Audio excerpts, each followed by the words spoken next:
selling. But yeah, so that's how I use it. So we want to go from one state to the next state, but it is hard.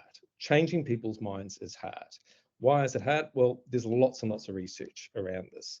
There is a thing called version, what's it called? Loss aversion heuristic. People value what they've got twice as much as what it actually is worth, and you have to offer them twice as much in order to move that. So there's a loss aversion. John Cotter, who's a change management guru, will tell you that most changes fail. 70% of changes fail because there's a lack of urgency. So you're up against it. And we'll probably come back to John Cotter a bit later on. Analysis paralysis. People would rather do nothing than do something 70% of the time. And I'm in the B2B selling world. If you've ever been through a buying experience in the B2B selling world, 70% of people that have don't want to do it again. It is just horrible. It is complex and it wipes them out, and they don't want to do it again. The interesting thing here, and this is a bit of an insight, is that it's not price and brand and delivery reputation that really matters. So we're often telling them the wrong thing in order to help change their mind. 53% of the time, people buy on insights. So there's that insights word again. So what we've discovered, or what CEB discovered, and by the way, this is probably an important point, is that they just discovered what people were doing well. They didn't invent this. So for people on the line, what I'm probably going to tell you today is kind of suck eggs. I know this, Paul, I've seen this, I do this, and that's great. What I want to do is reinforce that. Perhaps you'll see that you can reinforce some of the things that you are doing well, and perhaps there's one or two things that you can pick up along the way.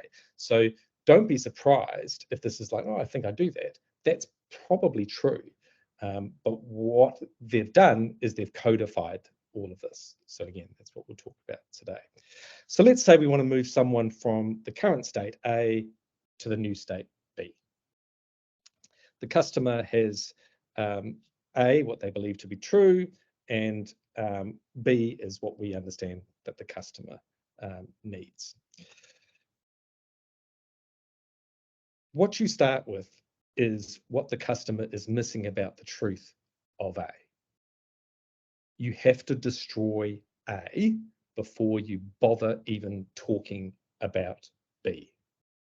So your B might be this beautiful castle. It can be very tantalizing and very inviting, and why wouldn't someone want it?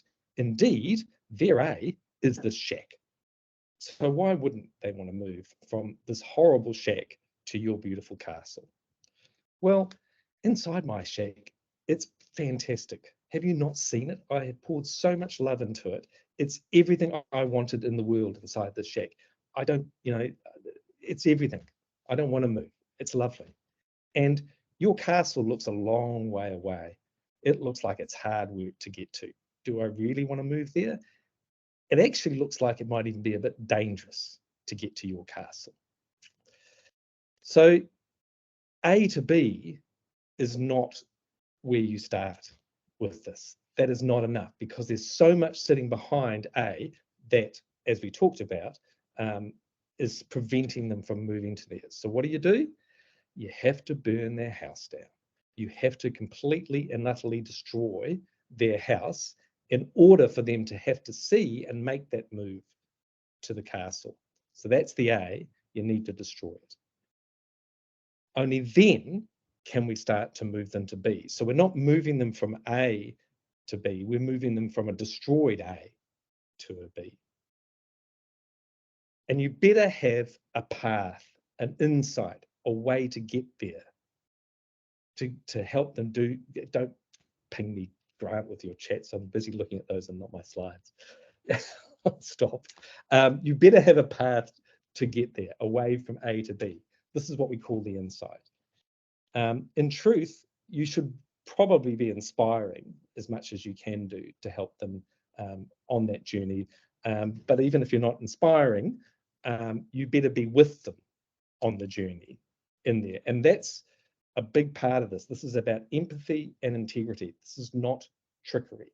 People will see through you very fast if you believe that this is a formula for changing people's minds or sales. This is a way to help you do what your integrity and your ability should already be enabling you to do. So there's your loss aversion. We've got to get rid of that. Analysis paralysis. Don't make me do it again. 70% of changes fail. John Cotter, who's the change guru I mentioned before, by the way, says, create a sense of urgency. Light a fire, he says. My experience is you don't have to light a fire. There are plenty of fires out there. You'll find a fire. Don't worry about that. And then 53% of people buy in insights. So these are all of the things that you have to line up in order to change people's minds, but first by starting to burn their house down. The other trick is that when you do destroy A, you can't, or you don't want the client to go to another B. It's no good in destroying A only for them to find your competitor in all of this. So what you have to do, is talk about your value proposition, your unique value proposition. Maybe you're faster than your competitor. Maybe you're less risky than your competitor. Maybe you're of higher quality than your competitor. So all of these things should lead to you and not your competitor in that. So your unique selling proposition sits in there. It can be, and typically is in a B2B world, a series of and this, and this, and this, multiple things that sit inside there. But you've got to be very careful. And indeed, if you do your research correctly on what your insight is, it will naturally lead to you because it should be expressing what your unique value proposition is. Oops, spelling mistake there. What is your key insight? Well, in this example, if you look just for one of an example, our key insight is that you can't plan a journey without considering the altitude, right? And so what is an insight? Well, it's unexpected. It challenges conventional wisdom. So people looking at the map were challenged to look at it in a completely different way. It's relevant. It directly impacts the client's metrics. It's actionable. It leads to a clear set of next steps. It's exclusive. It offers a unique advantage that only you can provide. So all of these things are spread out across this commercial message. The first one I've highlighted in red is the starting point, the way you introduce an insight, and I'll show you where that's done in all of this. So this is a choreography. This is a template and a pattern to follow to deliver a commercial message. It has 3 phases. The first phase is empathy and framing, demonstrating an understanding of the other person you're talking to, while at the same time creating a shared frame, a mental structure that shapes the way we see the world. So we're using shared language and goals and views. You're not challenging the person at this point. The second phase is the challenge, and that's where the name challenger comes from. It's actively creating inconsistent thoughts. It's creating cognitive dissonance. It's actively going in there and disrupting their frame and knowing that you're doing it and making them feel uncomfortable. Not because you want to make them feel uncomfortable, but in order to shift people, you're going to have to make them think about 2 things at once, and that will normally make them feel uncomfortable. And then only after you've got through that successfully do you bother talking about the problem that you're trying to solve for them and your solution to that. So those are the 3 phases. These come in 6 steps. Warmer. Oh, we've got a reframe that's missing. Rational, there's a reframe step after warmer, rational drown, emotional drown, new way, and the solution. There's the reframe. I thought it would pop up. So, and you can see there's an emotional roller coaster that we're going to take people on as we go through this. So if all of this is like, this is a lot of information, Paul. Now I'm going to break it down step by step. So everything I've spoken about before, I'm now going to interlay inside of this. So let's talk about the warmer. This is about creating trust with the person that you're talking to. If you can't get through the trust point, then what you're about to explain to them isn't going to land very well. In fact, it's going to fail. So trust is a formula. It's a formula of credibility and vulnerability. I don't know if this is true. I choose to believe it's a good story at least. Apparently, psychologists, the reason they have their diplomas on their wall is so that they can show you credibility. But when they walk through the door, then they might do something that shows vulnerability. They might, completely by purpose, knock over their coffee or stammer and stutter or whatever, but they'll just show that they're human side. So trust is a formula of credibility, the diploma, and vulnerability. I get things wrong, or I can let my guard down. Trust me. Now, in truth, you don't actually have to try hard to do this. Just be yourself. It's not actually particularly hard to do both of those things. We're in business. Most of us can talk credibly about what it is that we're doing. Just don't try and over engineer it, and be yourself. And typically, the vulnerability will shine through.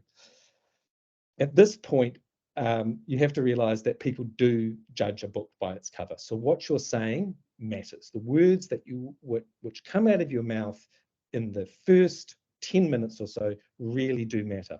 I'm in technology. If I talk to a CEO about the latest versions of some automation software and patching, she's going to thank me for that, but she's going to direct me to the head of the technology admin type person. If I go to the head of technology admin type person and talk about how the economy's overheating and the OECD predicted that, they're going to say that's mildly interesting, talk to my CEO. So you've got to use the language that is appropriate for your audience, the inclination even, and the phrases, to be honest. But seasoned salespeople, and indeed I think as adults we kind of understand this, but it is really important to create that warm, trusting environment at the very start. And indeed, if you can't get through this part, I wouldn't actually bother with the rest of the steps. And we start here with what we see. So when Dave introduced his commercial message, he just talked about what he saw.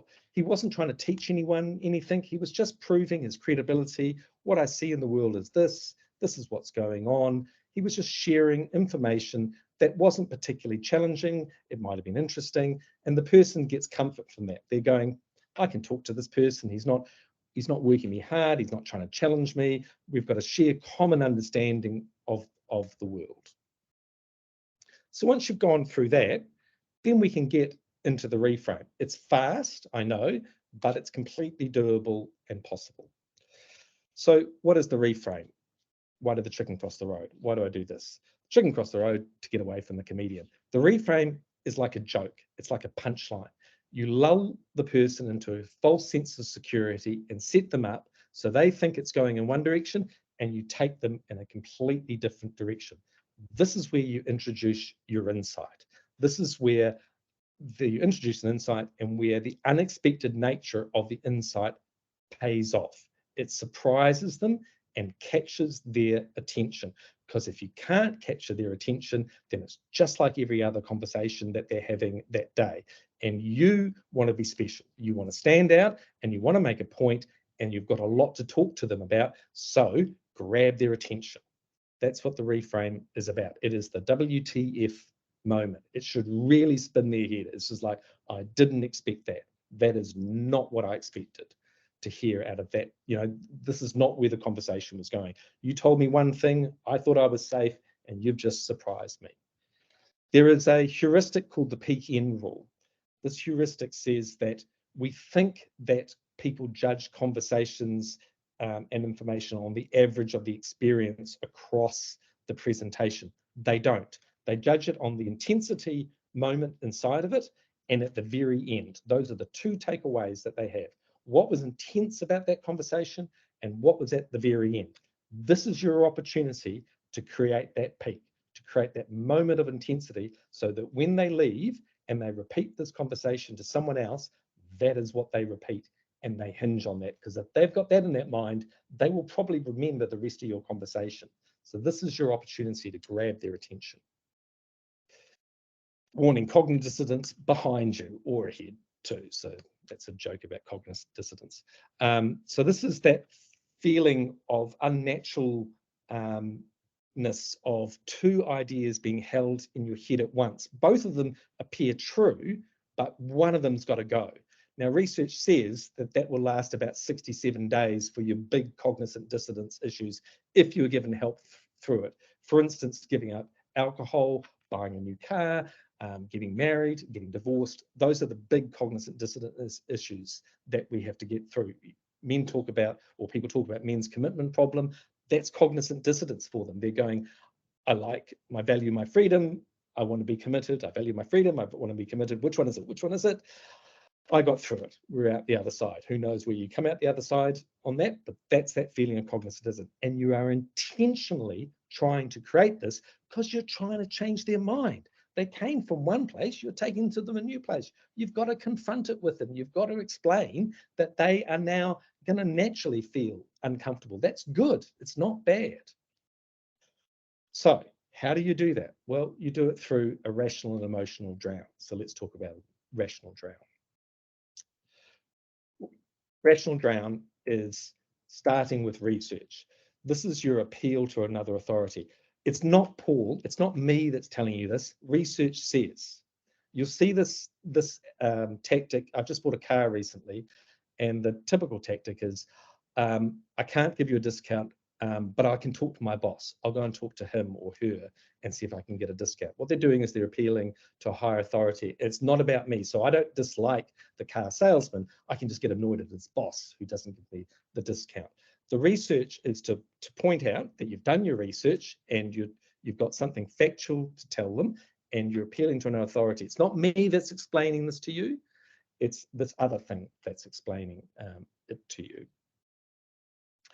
And at this point, if you can create a workflow of what it means to them. So in Dave's bit of research was he didn't have a number, but he talked about most salespeople know. That was his research. And he talked about and he asserted the type of things that most people know. And so his bit of research was, don't ask me, go and ask another salespeople. Most salespeople will tell you these are the problems. And he would have talked about a bit of a workflow. He said, you go around, you do all the right things, you take people out for dinner, you schmooze them, you fill out all the forms, you do all the deal registrations, but still it fails. So you tell them the story that you think that they're living. If you've done your research, you know that they're living, that repeats their problems that they're living inside of. So you tell them a bit of a story about what's going on. So research says, and a bit of a story is the rational drown.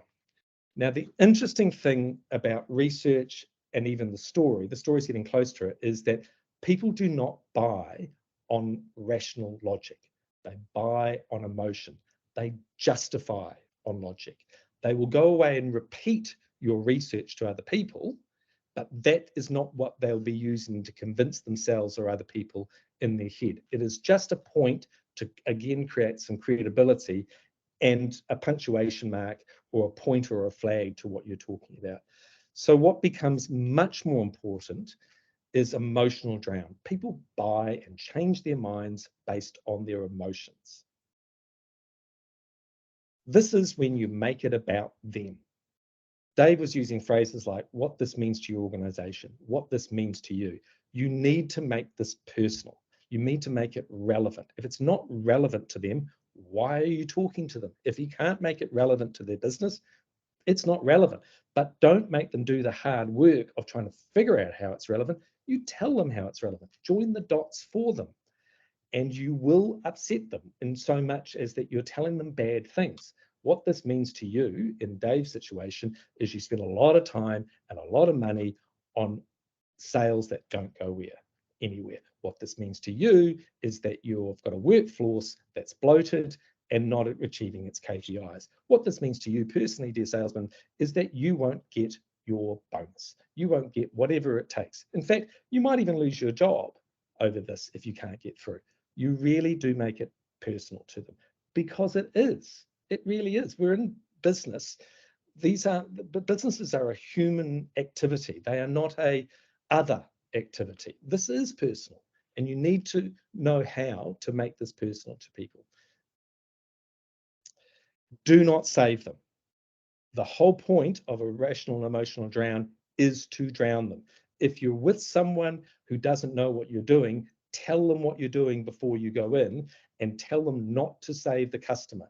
That it is tempting to get in there and say, oh, don't worry, it'll be okay. I've got this castle for you. Let's not worry about the problems. Let's stop burning your house down. I've got this beautiful castle. Do not save them. The whole intention of a rational and emotional drown is to do just that. You've got to get them through that. And hence, that's why it's called the challenger sales. There is a minor check that you can do at the end of the rational and emotional drown. They call it a check for impact. And this is where you finally lay down the emotional drown of what the financial impact is to them, or a metric impact is to them, what the impact is to the bottom line, just to check that you have landed this. And if you haven't landed this, it's kind of pointless going forward. It could be that you can't convince them, they don't want to be convinced, there's an ulterior motive there, or you just flatly got it all wrong. I have got it wrong at this point, and I have learnt about what's unique and valuable to my customer, and I've gone away and I have redone commercial messages. That is the risks that you have to take if you want to do this process. You check for impact, and if you cannot get them past this point, you're probably not going to be able to sell them anything, in all honesty, or you're not going to be able to change their minds. So this is the final check for impact. But if you've got through that and you've burnt their house down successfully, then they're going to want saving. And I know that this to be true, and it works because at this point, your customer is actually typically drowning themselves. You're right, it's terrible. We do have it bad. These are the terrible things that are going on. You pointed this out, I can tell you it's worse. You have no idea. Those are the sorts of conversations I've had at this point. They just drown themselves. And often you don't even have to work at it. You just have to, I guess, blow on the flames a little bit just to keep it going. So you've burnt their house down.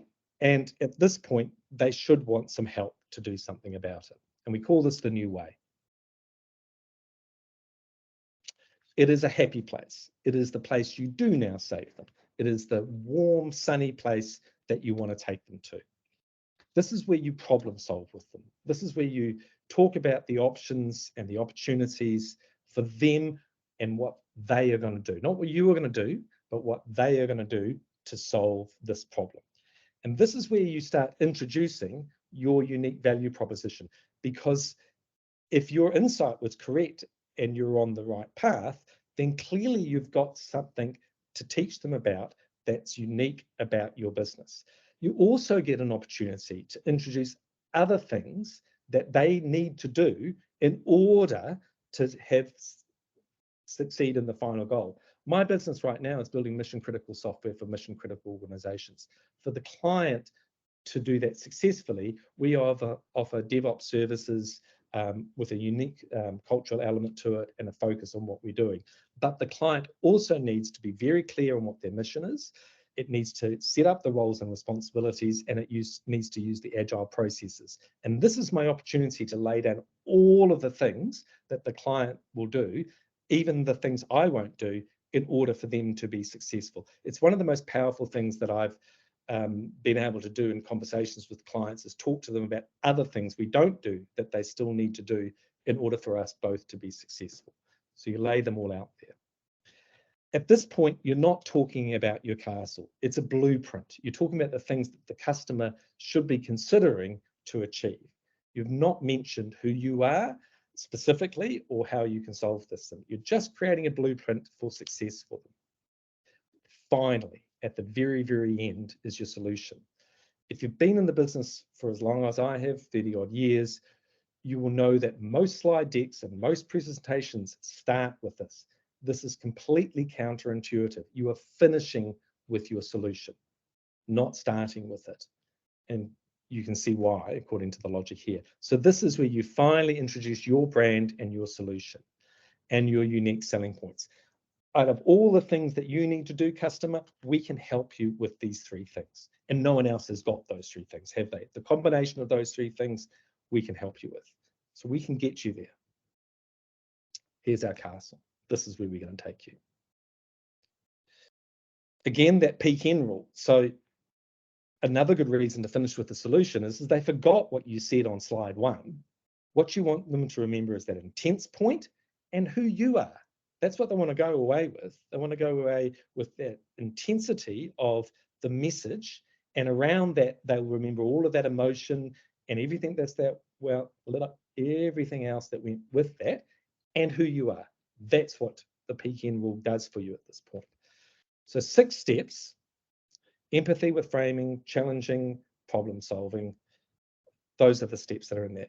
And you're probably going, well, that's really hard. And it is. And I'm not here to advocate for this. If you've got other methods that you use that are successful, that's great. But if this is the challenger sales method. But actually, it is a little bit easier than you think. You just basically write a choreography with these keywords on every section. What we see is, typically most people are doing the following thing. That's the setup for your punchline. The problem is, and there's your punchline. Research says, you introduce the research with a statistic, a credible and accurate one. You don't make it up. You know the story. You work them through a workflow that's relevant to them. What this means to your organization. You explain how relevant it is to their organization. What this means to you personally is. Now, if you're in a room, these things have to change a little bit and it becomes less or more personal, but you'll judge that in the situation. What you need to do, not what I'm going to do for you. So we're in the new way now. What you need to do is the following, and only then, once you've got through them, what we can do for you. So this template, this format, I just sit down and I work through it, and I work it over and over again. The logic and the language is I follow this almost to the letter. I have to have a good reason not to use this language. I don't use this language all the time, but I always start with this point in the language. I use this in emails. I use this in presentations. I use this in coffee shop conversations. Can I always get through it? Do I always land it? No. And because sometimes I learn something else that disrupts me along the way. But this is the format and the template that gets me through to explaining to people what it is that I'm trying to teach them about. And I feel pretty confident that it's working most of the time, but I'm not here to advocate for it. This is the challenger sales method, and that's the template. You will find this template online. There's a couple of tweaks that I've put in here. You know, the story is my own invention because they don't call that out, but it should be in there somewhere. Other than that, that's pretty much the same language that you'll find online in any template that you can find for this.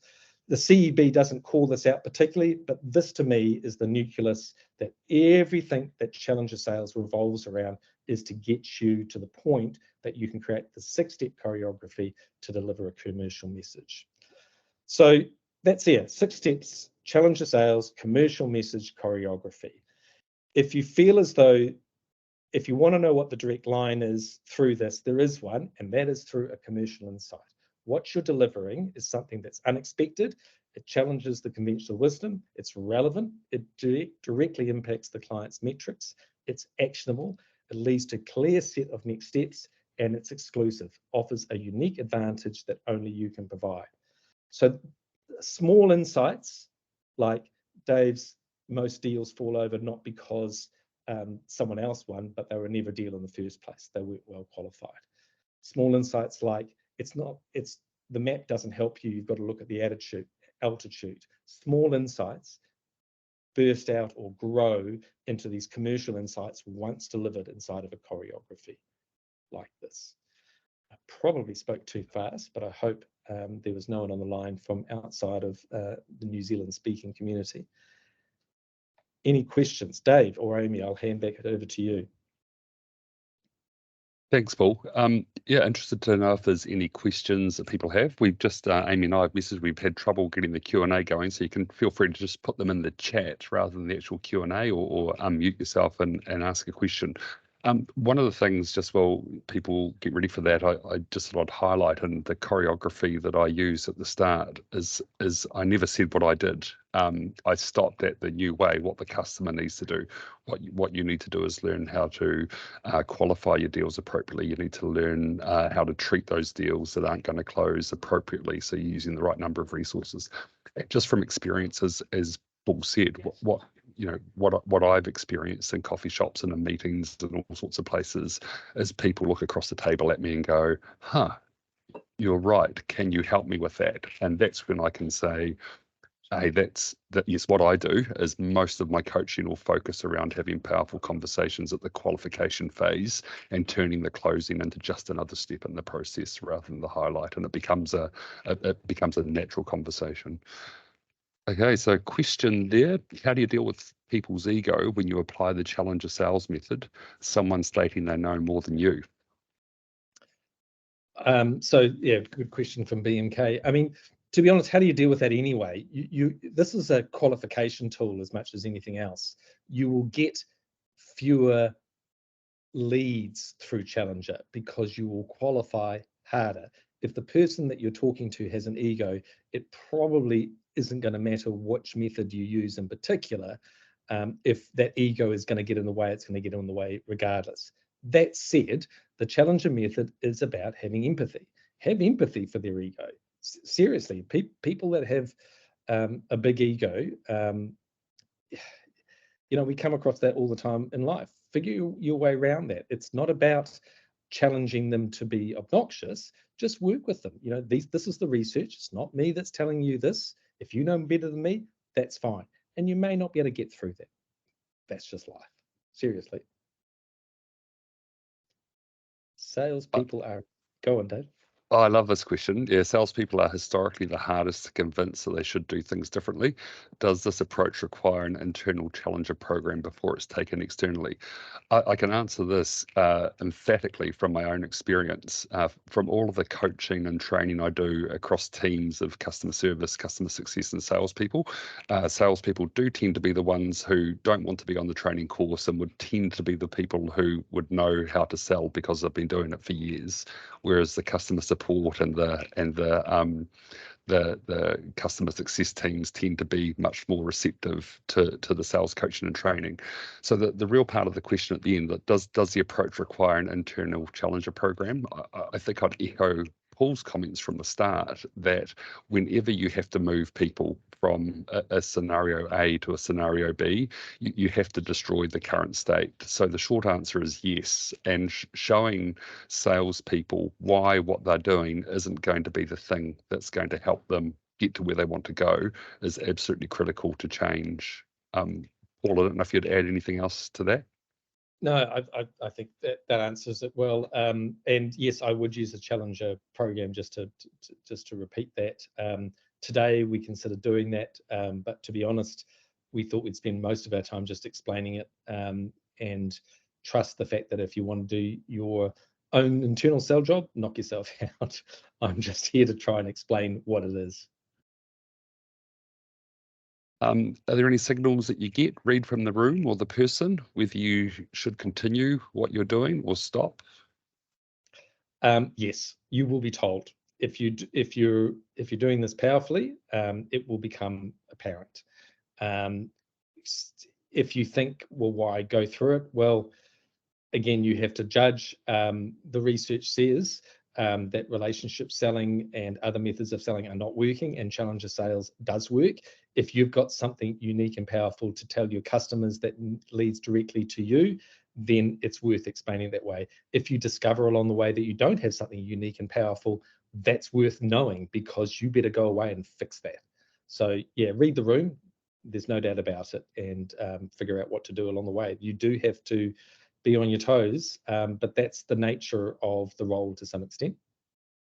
Yeah, and I'd add to that too. Like when you go through the warmer and you're talking about this is what we see, and you introduce the reframe, and the customer says, "Well, it's not what they see." That's an opportunity for a really good conversation where you can just say, "Well, look, tell me what it is that you're seeing. What are we missing? What's going on in your world?" So even if you haven't quite landed the choreography, you haven't got the points, for whatever reason your research came up wrong, there's still an opportunity to have a building conversation with the customer, and that would happen quite a bit. Amy, what's the difference between information and an insight? I get this question a lot, Paul. Interested in your take on it. Yeah, so I could pull up that slide and repeat it, but it is actionable is the first thing. So it's something you can do something about. So thought leadership was a big thing in the early 2000s, and that was people getting on a stage and going, I've got this great idea, or did you know this?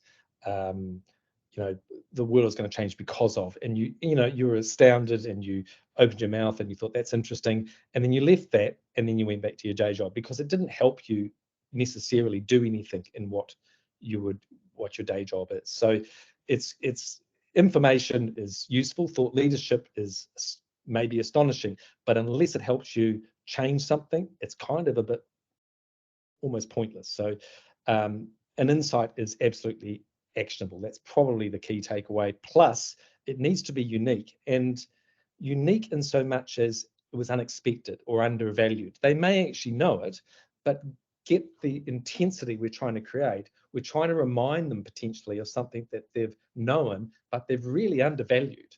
So make it into something, if you like, that was new to them or novel. And I think picking up on unique is important. Yeah, and you and I have talked about this before, Paul. Often organisations can spend a heck of a lot of time trying to be super special or super unique. And if you look around coffee shops in Wellington, most of them aren't particularly unique, except for that one mojo in the MSD building on the terrace is the only mojo in the MSD building on the terrace, right? The fact that there's another one just down the road, or the fact that their only uniqueness is that little thing, that can be enough for you to lead to. So yes, things should be, I think novel is a good word as well as unique. Don't tie yourself in knots trying to get the one thing that you think will separate you from everyone else. It might be as simple as geography. Yeah, $15 coffee would probably be a cheap one. Ko-Fi, I think that's your question about a comparison with other approaches is a good question, and we could spend a lot of time on that. The value selling is the other one that I've used more recently. There's a book called Value Selling that was very embedded at the last place I worked 7 or 8 years ago. And that's all about leading the customer to the solution that they already have in their own mind.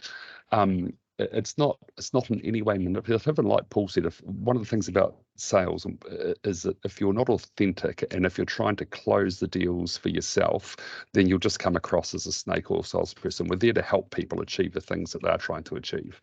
But I think in terms of a succinct answer to your question, I don't know how I could demonstrate to you a lineup of the challenger approach with value selling or TAS or SPIN or all the other training programs that have been around over the years.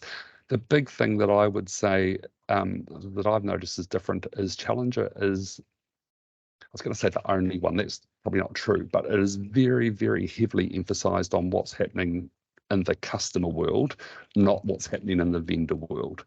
So most other sales programs are about, here's what we do, we're awesome, come and buy our stuff, we're really good. Challenger is really about, this is what we see in your world, and these are the things that are impacting you that you might not be aware of. We see it with all our other customers, yada, yada, yada. So I think that's probably the big difference. Oh, thumbs up. Thank you. Yeah. This is what we see as a useful nugget for me there. I mean, I'm quite familiar with the challenger model and all of the research around, the relationship-based sale thing is not the one that is statistically the best one. The challenger sale is. So I'm familiar with that.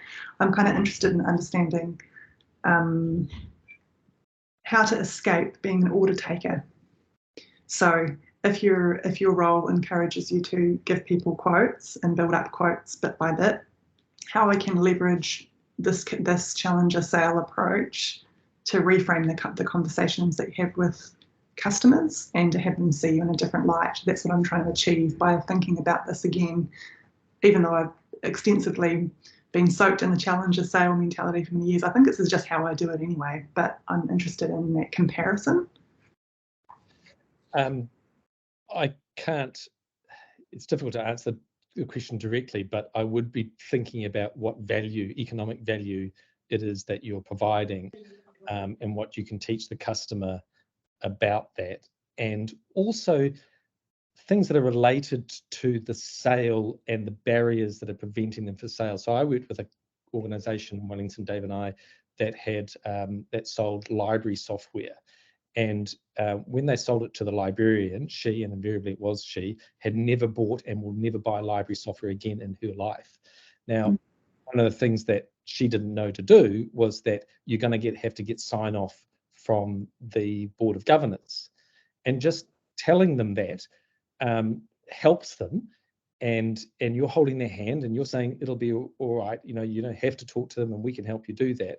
And it also helps you with breaking down the sales. So look for where you can add value, and there's your insights, Now, if you hang your hat on it entirely, like no one else can do this, and that's true, then that's amazing. But just sometimes teaching the customer something they don't know will lead them back to you. Now, that's a bit more in the relationship spectrum of things, but it's a hell of a place to start. Yeah, that's useful to think about. I'm thinking about, what you're describing is, navigating a complex sale by understanding the buying process. And I think you can leverage this model there when thinking, yes, I might not be trying to drown somebody and the person that I'm interacting with, but I might want to be drowning their boss with in terms of how I present the information that they then need to hand on to someone else. So you need to seriously consider this. And you talked about drowning the boss. This I don't explain this, but what you're trying to do is get to the one person, the mobilizer, who will then take this message somewhere else. So you're helping them to help you help others. So yeah, you can use this as, listen, tell your boss what this means to her is, what this means to your business is the following, and help them do the emotional drown. Thank you. That was helpful. That's and that leads into another great webinar topic, which is finding the mobilizers. And there's a whole series on that, which is essentially the follow-on book from the Challenger Sale, which was the Challenger Customer. So talks about finding that. Hey, I'm conscious of time, so let's bring this in for a landing. Unless anyone's got any other questions that they want to pop up before I wrap up. I see one question there about would this approach not be recommended? I mean, it's not a trick, and you don't want to be just peeling it out as like a dog and pony show. This is for a serious conversation. In saying that, a lot of what you do, or what I talk about doing, you'd naturally always do anyway. So get used to doing it in presentations, and then you'll find your way into this. This is its own frame, its own paradigm, and you'll find your way into this, and then get used to finding the right times to go, right, this is an opportunity to really go for a rational and emotional drown today, because if we don't, we're not going to be able to convince anyone to change their minds, and then you'll find your time. Yeah, can I add? I can't help myself but just to add one more thing to that, because it is really important. Back in the 90s, there's a chap, Brian Tracy, a Canadian chap, who did a bunch of research around successful sales. And one of the things that they found is that the sort of top 20% of sales performers globally was overpopulated with the kinds of people that society calls introverts, as opposed to the kinds of people society calls extroverts. So the whole notion that the most successful salespeople are persuasive and got the gift of the gab and all of that stuff was actually blown apart by what he discovered. And digging deeper, the key trait that an introvert was perceived to have was empathy, because they didn't talk as much. And so this comes back to Paul's point about, we're not trying to trick people. We're genuinely trying to help them. We're trying to be on the same side as the table of them to solve the problem that they've got with them, not to try and solve it for them. So you wouldn't use this approach if ultimately you don't have a solution to the customer's problem. We're not trying to just extract an order for the sake of it. We're trying to help them achieve the things that they're trying to achieve. So empathy and authenticity are absolutely critical. Okay. Hey, look, thanks everyone. Really, really appreciate you taking the time to come out. I hope it's been valuable. If you can If you can give us some feedback, hit the thumbs up button. We haven't tried any reactions, and we couldn't get any polls up as we went through. For some reason that didn't work in Teams. Hopefully this has been a valuable conversation for you all. Give us some feedback on whether it's been valuable when you get the feedback form. I've got 3 topics I'm thinking of for the next time. One of them is around powerful prospecting. With the downturn in economy, how do you have a really effective conversation to get you to the first meeting? The second topic I've been thinking about is the 3 Ps of qualifying. If qualifying's critical, how do you qualify well? And then the third one I was thinking of is really around proposals. When I thought that question of co-fires was really interesting around having to put quotes out and the difference between quotes and proposals. So let us know if there's those topics. I would suggest a bit of follow-up reading if anyone's interested, as well as the Challenger books. Paul mentioned peak intensity and endings as the places that people remember. There's a chap called Daniel Pink, who you may have heard of before. He's written a great book called When, and there's a talk. He's actually got a 1-hour talk where he's talking to a Google audience where he summarizes the book, which is really good. But he talks about the importance of endings and how the vast majority of people run their first marathon when they're 29, 39, 49, before the end of their decade. So the endings are the really powerful opportunities for change. Thank you, everybody. Trust this has been valuable, and look forward to seeing you next time.